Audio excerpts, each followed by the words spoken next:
Then on a real twist on Netflix, I don't even know why, I don't know if Netflix is listening to me. I don't know how this, I'm not a gambler. I certainly don't know anything about Pokemon cards or baseball cards, but there is a show on Netflix, King of Collectibles, The Goldin Effect. Oh. So there's this guy in New Jersey, Ken Goldin, who has a collectible business, and most of his money has been made in sports memorabilia trading.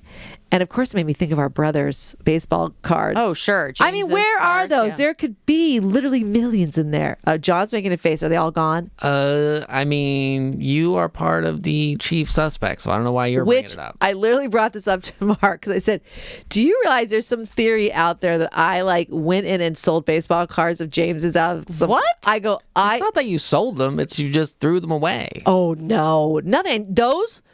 Because I think there was some big lecture that James gave us when he left for college, do not touch these. I didn't have the gut. I didn't know what they were. I didn't have the guts. I didn't have the interest. Are you kidding me? Okay. I don't know if we're bringing this into reality or why we're even doing this, but it's not about you as a child. It's like the earthquake. This box, goodbye. I didn't really help clean out after the earthquake, so I don't think that was me either in that regard. So anyways. No, you're definitely cleared. Thank you. At all. I had nothing to do with it. Hand to a Bible on, I don't want to say whose life, but someone's life. I had nothing to do with it.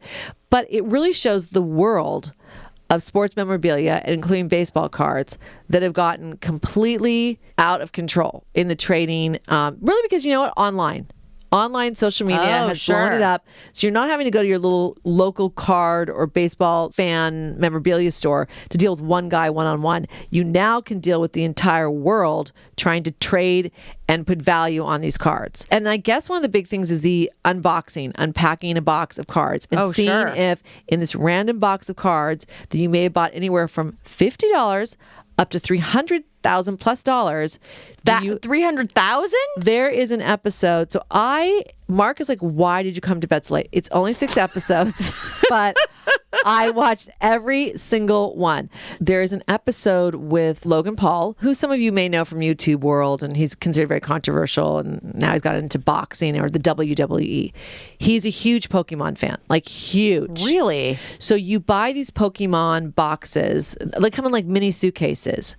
I guess each one that he has is valued at something like $336,000, right?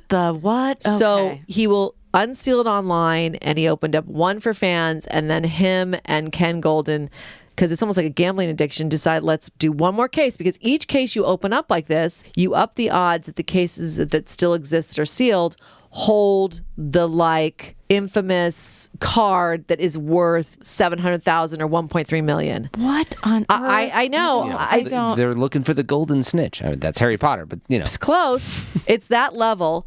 And so then the other cases that still exist that are sealed, like a golden ticket, Willy Wonka, it's up to the value of that.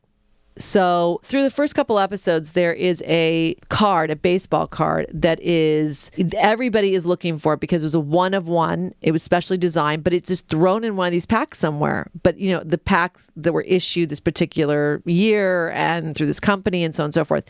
And it's a card about LeBron James. And the value of it is supposed to be almost $2 million if you get it. What? It was so fascinating to watch, and then at times really heartwarming, because there's a story about a young boy that's Italian who bought a pack for $50, and there was a card in there, Lewis Hamilton, race car driver. So it's not even just baseball or basketball, because I think most of my knowledge of this was all related to baseball cards, right? Yeah. So Pokemon, baseball, basketball, Formula One, you're like, what? Soccer? I mean, it's crazy.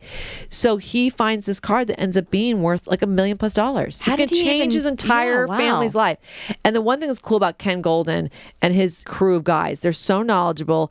It's really an education the way they put the show together. It's produced by one of my favorites, John. I'm not getting into my whole theory about it, but the two football brothers, You don't know where I'm going with this? Come on, I did in just the moment of looking this up. Was it a Manning brother? A Manning, Peyton Manning.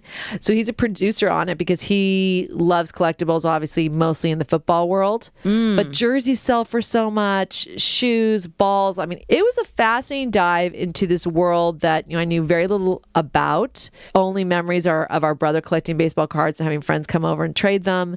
And then I think even our cousin's husband may even had a shop like this back east. So it's just one of those things where I was like, what? I mean, he did something like in business, like $4 billion in business, because he will take the cards or the memorabilia and it's basically commission based. You co-sign on, he doesn't usually buy the memorabilia. He co-signs it and does a very high end online bidding war for it. Oh, wow. So it was just fascinating to watch. And I mean, you go, wow, there's this whole world out there like I know nothing about. There was one guy who had a collection of like the first Apple computer and how much those are worth. What? It's crazy. Oh, wow. Yeah, and just why people get fascinated about things like that and how they collect. And, there was no hoarder element, which was sort of like a relief. It was like, no, these are just very passionate collectors. And then Ken Goldin himself is such an aficionado, especially about sports memorabilia. And then he doesn't really know about Pokemon. So we have some younger experts that are brought in. And his daughter actually is a pretty good character. And she comes in because she doesn't really know if she wants to be in the family business, but, she helps out in a kind of a unique way. And there's good guest stars. There's a couple good guest stars as well. So, yeah, very unexpected. I don't know how I got sucked into all 6 episodes, but it is actually very entertaining. And that is King of Collectibles, The Goldin Touch on Netflix.